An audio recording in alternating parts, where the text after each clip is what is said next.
राधे राधे, बोलिए विष्णु भगवान की जय। आज मैं आपको कार्तिक मास के तीसरे अध्याय की कहानी सुनाती हूँ।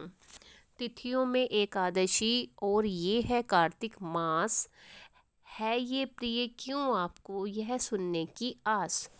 सत्यभामा ने पूछा, हे भगवान, आपने कहा है कि मैं काल के स्वरूप हूँ, आपके लिए काल के सभी भाग समान हैं, तब फिर यह कार्तिक मास ही आप क्यों श्रेष्ठ बताते हो? हे नाथ, मुझे ये जानने की इच्छा है कि सब तिथियों में एकादशी और महीनों में कार्तिक के महीने ही आपके लिए प्रिय क्यों हैं? श्री कृष्ण जी बोले, हे कांते, तुमने यह अच्छा प्रश्न किया है।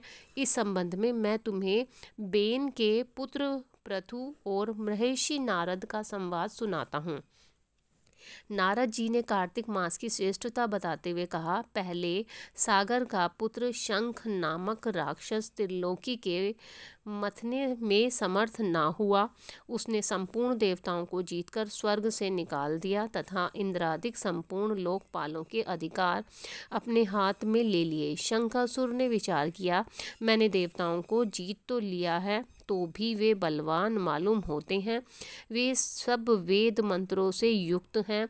उनके वेद मंत्रों का हरण करने से वे सब बलहीन हो जाएंगे। ऐसे विचार के साथ वह असुर विष्णु भगवान को नींद में ग्रस्त देख स्वयंभू ब्रह्मा जी के लोक में जा पहुँचे और वहां से वेदों को निकाल कर चलने को तत्पर हुए। उसके भय के मारे यज्ञ के मंत्र अपने बीजों समेत जल में प्रवेश कर गए। यह देख शंखासुर भी उन्हें ढूंढता हुआ समुद्र के भीतर विचरने लगा, परंतु वे वेद कहीं भी प्राप्त न हुए।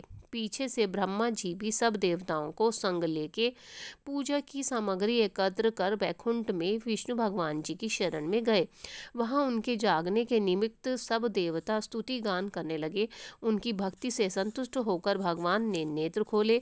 विष्णु भगवान उनसे कहने लगे कि हे देवगण, मैं तुम्हारे कीर्तन पूजा आदि से बहुत ही प्रसन्न हुआ हूँ। आप लोगों की मनोकामना मैं पूर्ण करूँगा, यही वर देता हूँ। आश्विन शुक्ल पक्ष की एकादशी से देव उठानी एकादशी तक प्रहर भर रात्रि रहे, तब से जो मनुष्य तुम्हारी तरह मेरा गुणगान करेंगे वे मुझे प्रसन्न कर मुझे प्राप्त होंगे।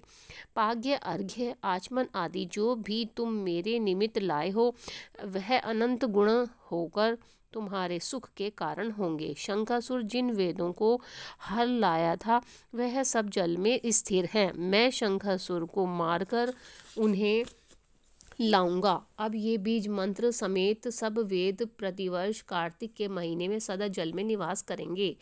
मैं मत्स्य रूप धारण करके जल में जाता हूँ। तुम भी संपूर्ण मुनियों को लेकर मेरे संग आओ।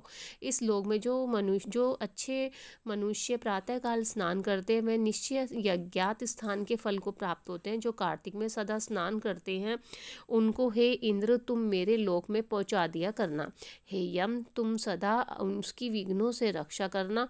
और हे वरुण, तुम उनको पुत्र पौत्र आदि देते रहना। और हे कुबेर, तुम उनकी धन वृद्धि करो। हे देवताओं, आज तुमने मुझे एकादशी को जगाया है, इसलिए यह तिथि सदा मानने योग्य है। यह मेरे लिए प्यारी है। हे देवगणों, भली भांति से किए जाने पर यह दोनों व्रत मनुष्य को मेरा सामीप्य प्राप्त करते हैं। यह सत्य जानो कि इनके समान कोई और व्रत नहीं है। बोलो कार्तिक मास की जय। बोलो विष्णु भगवान की जय। बोलो तुलसी माता की जय।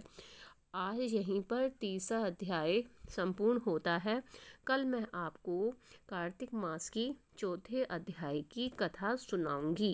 राधे राधे।